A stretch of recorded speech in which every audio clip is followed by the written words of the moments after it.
Balaca nətərsən qədər. Mən yolcu deyiləm, özün bilirsən də.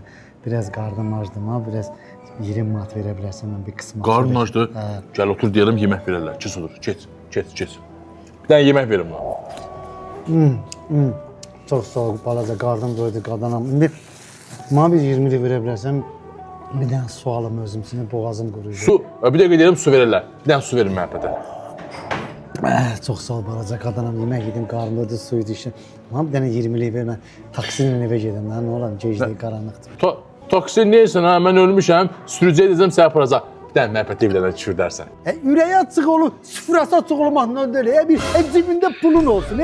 Bir də beşi qıraqdan kimsə gəl sənə pul da istədi verməyə. Yekki oğlan sənə mərfət yok qanacaq. Lazımdır de havayı qarnını doydurdum. Sənə yığışdır. Verim sən yemirik.